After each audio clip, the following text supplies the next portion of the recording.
Mes chers frères et sœurs, dans cette khutba avec l'aide d'Allah Tabaraka wa Ta'ala, on va parler de certains signes de la fin des temps que vit notre communauté.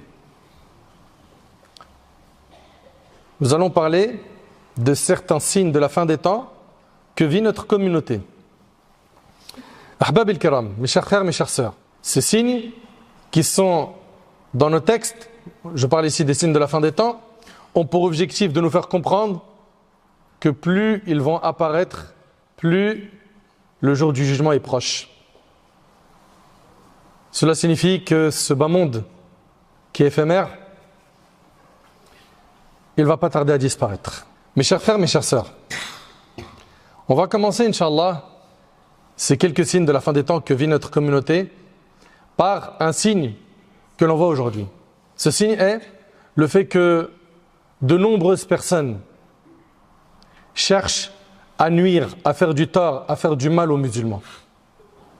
Ça fait partie des signes de la fin des temps. Que malheureusement, on est stigmatisé, montré du doigt, parfois dans le banc des accusés, comme vous le savez, injustement. Et ça fait partie des signes de la fin des temps. D'après Thawban radhiyallahu anhu, le prophète alayhi salatu wassalam a dit: les différentes communautés sont sur le point de se regrouper contre vous, comme se regroupent les gens qui mangent autour d'un plat. Une personne a dit: est-ce que la cause de cela est que nous serons peu nombreux ce jour-là? Est-ce que les gens ils vont chercher à nous nuire parce que ce jour-là on sera peu nombreux? Le prophète sallallahu alayhi wa sallam a dit: ce jour-là vous serez plutôt nombreux. Vous serez nombreux. Mais vous serez comme l'écume du torrent. L'écume du torrent, c'est-à-dire faible et méprisable. Allah va retirer des cœurs de vos ennemis la peur qu'ils avaient de vous et il mettra dans vos cœurs le wahn. Une personne a dit: ô messager d'Allah, qu'est-ce que le wahn? Le prophète sallallahu alayhi wa sallam a dit: l'amour de ce bas monde et le fait de détester la mort, et c'est rapporté par l'imam Abu Daoud. On voit ici que une parmi les causes de la faiblesse de la communauté musulmane, c'est quoi? C'est qu'elle est trop attachée à ce bas monde, au matériel, l'argent, le confort, le luxe, les voyages. On pense énormément au confort du corps et malheureusement, et je ne généralise pas, il y a beaucoup de gens parmi nous qui ne pensent pas au confort de l'âme. Ils ne font pas le nécessaire pour éduquer leur âme, pour se rapprocher d'Allah, pour prier comme il le faut, lire le Coran et le méditer et le mettre en pratique. Sauf ceux à qui Allah a fait miséricorde. Car par la grâce d'Allah, il y a toujours des pieux et des pieuses dans la Ummah. Mais le fait qu'on est trop attaché à ce bas monde, c'est cette faiblesse qui a fait qu'aujourd'hui, beaucoup de gens cherchent à nuire à cette Ummah. Comprenez, Allah yabarik fikum.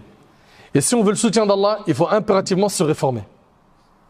Si on veut qu'Allah tabaraka wa ta'ala soit avec nous, il faut impérativement revoir notre relation avec lui, Azza wa Jal. Ça c'est donc le premier signe de la fin des temps qui a touché notre Ummah. Le deuxième signe, c'est le fait que le fort opprimera le faible jusqu'à l'avènement de l'heure. Et ça, cette phrase-là, elle est relatée dans un hadith rapporté par l'imam Ahmad selon Aïcha radhiyallahu anha. Le prophète alayhi salatu wassalam a dit: ya'kulu shidaduhu di'afuhu hatta taqum alayhim as-sa'a. Le fort opprimera le faible jusqu'à l'avènement de l'heure. Et on vit ça aujourd'hui. On vit ça aujourd'hui. Le fort opprime le faible. Le riche opprime le pauvre. Celui qui a la force, il opprime celui qui ne l'a pas. Et ça fait partie des signes de la fin des temps. Il n'y a qu'à méditer autour de nous. Le grand qui veut opprimer le petit, le riche qui opprime le pauvre, le fort qui opprime le faible, alors que notre religion nous appelle à quoi? La justice, l'équité, l'entraide. Et pas le fait de profiter de son pouvoir pour écraser ceux qui n'en ont pas. Notre religion n'a jamais appelé à cela, jamais.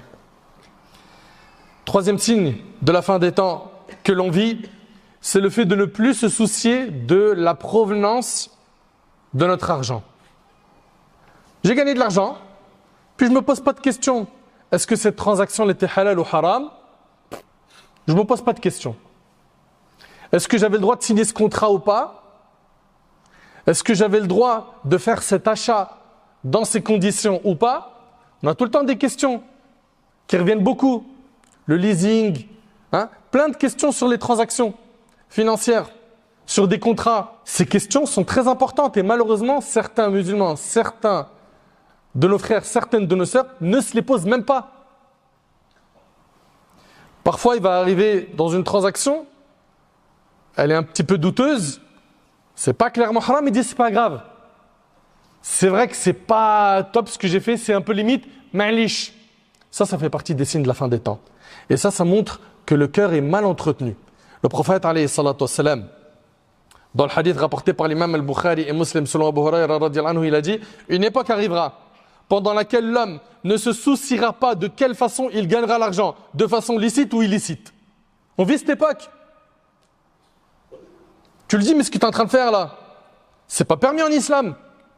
Tu es en train de vendre des produits qui sont illicites. Ils s'en fichent. Ou bien, quand tu regardes les dépenses mensuelles de ce frère ou de cette sœur, ça colle absolument pas avec son salaire. Mais d'où il a ramené l'argent? D'où? Par des moyens qui sont illicites. Et le prophète, alayhi salatu wassalam, il a dit « Toute chair qui s'est nourrie de l'illicite, c'est l'enfer qui lui convient le mieux. » Ton corps, tu l'as nourri de haram. Le prophète, il a dit « Toute chair », c'est-à-dire tout corps qui a été nourri de l'illicite, c'est l'enfer qui lui convient le mieux. Sans compter qu'en mangeant le haram, tes invocations ne sont pas exaucées. Tu te retrouves dans des épreuves qui se multiplient, tu invoques Allah et tu ne comprends pas pourquoi tu n'as pas le secours d'Allah. Mais regarde comment tu gagnes l'argent. Et as-tu oublié que dans le hadith d'Abi Barzah qui est rapporté par Tirmidhi, le prophète il a dit que le fils d'Adam ne fera pas un pas le jour du jugement sans qu'il soit questionné sur 4 choses, parmi elles, son argent. Comment il l'a gagné et dans quoi il l'a dépensé. 2 questions sur ton argent le jour du jugement. 2 questions. C'est pas pour rien que les pauvres entreront au paradis avant les riches de 500 ans, comme c'est relaté dans la sunna authentique. Parce qu'eux, ils n'ont pas de questions à avoir sur leur argent. Mais celui qui a eu de l'argent. Allez. 2 questions sur la provenance de ton argent. Comment tu l'as gagné, dans quoi tu l'as dépensé. Qu'est-ce que tu vas dire à Allah? Je l'ai gagné dans le haram? T'as pas honte? Comment tu vas faire pour sauver ta peau ce jour-là, le jour où tu seras présenté à Allah? Ça fait partie des signes de la fin des temps que l'on vit aujourd'hui. Également, et ça c'est le 4e signe de la fin des temps que l'on vit aujourd'hui. C'est quoi? La disparition des pieux. Allahu Akbar. C'est quoi un pieux? Un pieux, c'est quelqu'un qui fait ce qui est obligatoire dans la religion et qui s'écarte des interdits. Et le paradis, il a été réservé pour les pieux. Allahumma ja'alna minhum ya Rabb. Qu'Allah fasse de nous des pieux. La disparition des pieux. Aujourd'hui, de plus en plus, les gens sèment la corruption, propagent le mal. Et quand certains veulent s'opposer à ce mal, parce qu'ils sont pieux et qu'ils disent stop, on les monte du doigt comme étant des fous. Regarde ce fou là, il veut pas que je fume, il veut pas que je bois l'alcool. Mais non, en islam, c'est pas permis. Nous, on est musulmans. La disparition des pieux. Wallahi, ça fait peur. Et combien de fois, des frères que je connais, et les papas qui sont ici, les pères de famille, peut-être ils vont partager cette opinion, ils veulent marier leur fille, mais ils ne trouvent pas un rajul salih, un homme pieux. C'est devenu difficile de trouver un homme pieux pour le mariage ou une femme pieuse pour le mariage. Attention, je ne suis pas en train de dire qu'il n'y en a plus. Non, il y en a. Mais en faisant des efforts et en étant toi-même pieux, en corrigeant ta relation avec Allah, Allah il te donnera bi'idhnillah quelqu'un de bien. D'après Abdullah ibn Amr radiyallahu anhu, an jami' as-sahaba, le prophète sallallahu alayhi wa sallam a dit: la fin du monde n'arrivera pas avant qu'Allah ne prenne les gens du bien et de la religion parmi les gens de la terre. Et il ne restera sur la terre que les mauvais. Et ceux qui n'ont aucun bien en eux. Voilà ce qui restera. Vers la fin des temps, il restera que des mauvais. Ceux qui n'ont aucun bien en eux ils ne connaîtront pas le bien et ils ne blâmeront pas les choses blâmables. Et le hadith, il est rapporté par Ahmad. On vit cette époque ou pas? Quand aujourd'hui, tu viens ordonner le bien, tu interdis le mal, et regarde celui-là, il commence à faire l'imam. Eh oh, calme-toi, redescends. Et on commence à lui dire, mais t'es fou. En deux mots, nous qui obéissons au diable et qui désobéissons à Allah, t'as rien à nous dire. Fiche-nous la paix. Wallahi, c'est terrible. On vit cette époque. Combien de musulmans et de musulmanes voient le blâmable et ils se taisent, ils ne parlent plus.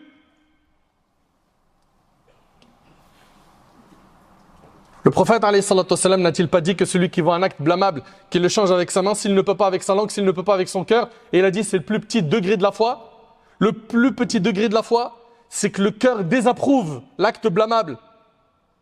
Que tu fasses au moins des doigts pour qu'Allah guide ces personnes qui sont dans le faux, dans le haram, dans l'illicite. Mais toi, ton cœur, il bouge même pas face au haram. Qu'est-ce qui te reste de ta foi? Mais tu as oublié que c'est ta foi, ta religion, ton digne qui vont te sauver le jour du jugement. Tu comptes venir avec quel bagage le jour du jugement? Avec des bonnes actions ou avec des péchés? Ah, le plus important pour toi, c'était de profiter de la vie. Faut que je fasse de l'argent, comme disent les jeunes. Hein? Fais de la thune, éclate-toi, voyage. Puis plus tard, on se repentira. Eh, ce CD, il est rayé, il est mort. Ça y est, jetez-le à la poubelle. On va voir que parmi les signes de la fin des temps, la mort subite. Ça arrive. La mort subite. Ça veut dire quoi? Ça veut dire qu'il est en bonne santé, il a pris avec toi le Jumu'ah, l'Asr, on t'annonce son décès. Allahu Akbar. Et ça fait partie des signes de la fin des temps. Mais on ne se réveille pas. La fin du monde n'arrivera pas avant qu'Allah ne prenne les gens du bien et de la religion parmi les gens de la terre. Et il ne restera sur la terre que les mauvais et ceux qui n'ont aucun bien en eux. Ils ne connaîtront pas le bien et ils ne blâmeront pas les choses blâmables. Rapporté par Ahmed. L'imam Ahmed rahimahullah, a rapporté dans son Musnad d'après Amr ibn Shu'aib, d'après son père, d'après son grand-père, que le prophète sallam a dit. Écoute attentivement s'il vous plaît, ce hadith, wallahi, il est impressionnant. Le prophète sallam a dit, un temps viendra où les gens seront passés au crible et séparés comme on sépare le grain de l'ivraie. La Ummah, elle va être filtrée. Vous entendez? Le prophète, alayhi salatu wassalam, il dit, un temps viendra où les gens seront passés au crible et séparés comme on sépare le grain de l'ivraie. L'ivraie ici, c'est une plante herbacée nuisible aux céréales. De sorte qu'il ne restera que la lie. C'est-à-dire quoi? C'est-à-dire qu'il va y avoir un filtre dans la communauté musulmane, de sorte qu'il ne restera que la lie, c'est-à-dire les pires parmi eux. Les pires parmi eux. Des gens peu dignes de confiance et peu fiables. Leur engagement ne sera pas respecté. On ne vit pas cette époque? Il s'engage avec toi à Dhuhr. Il dit, t'inquiète pas, ce soir, je te ramène telle chose. Ni le soir, ni demain, ni rien, rien. Il ne répond plus au téléphone. Les gens ne respectent plus leur engagement. Leurs engagements ne seront pas respectés. Et ils seront en désaccord entre eux. Et deviendront ainsi, et le prophète ensemble, il a entrelacé ses doigts. C'est-à-dire que chacun sera dans une direction. Ces gens-là qui vont s'éloigner du dîn, ils ne respecteront pas leur engagement et ils seront divisés. Et ils seront divisés.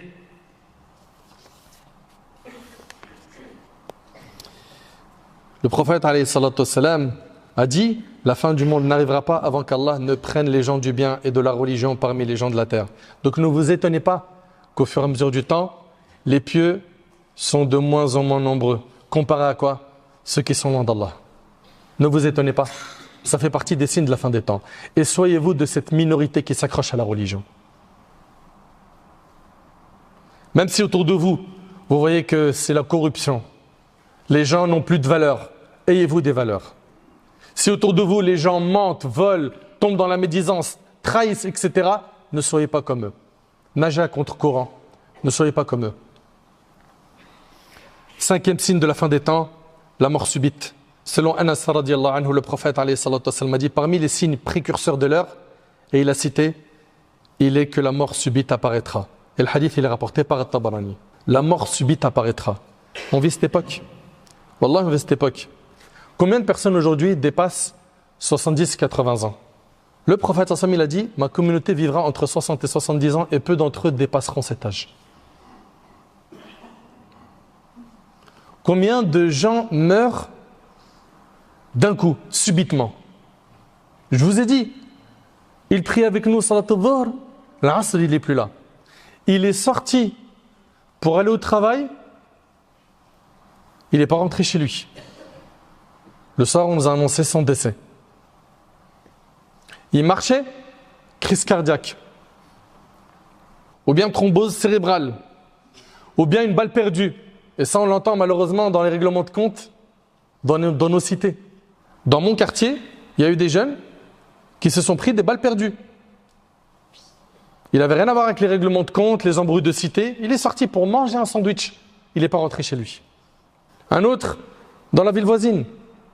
Il est parti pour faire du sport. On a voulu lui racketter son téléphone, ils l'ont tué. Et les histoires sont trop nombreuses. Parce que, malheureusement, le piège dans lequel on est tombé, c'est qu'on pense qu'on a encore beaucoup de temps devant nous.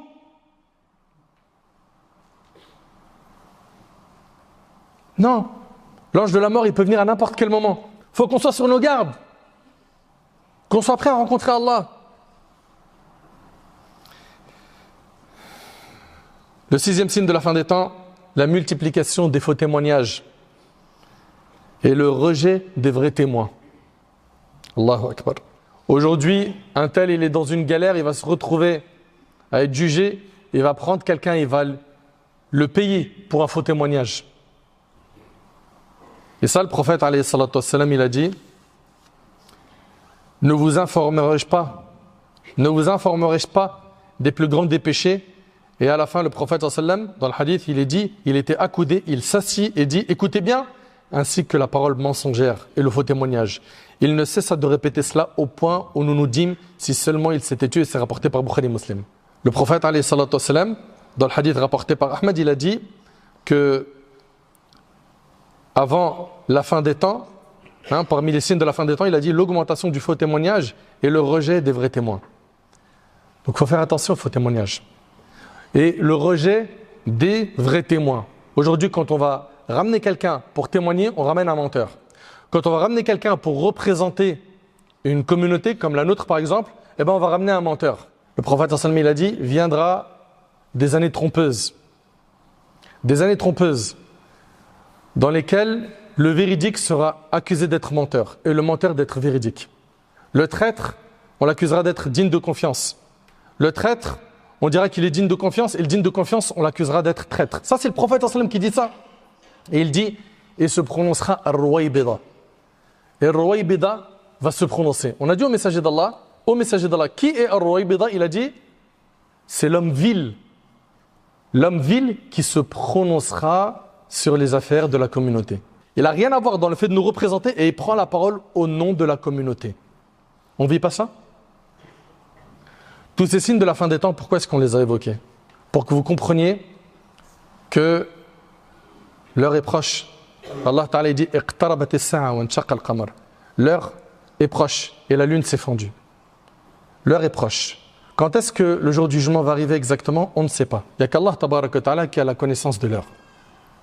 Mais par contre, ce qu'on sait, c'est que une fois qu'on meurt, ça y est, on ne peut plus rien rajouter.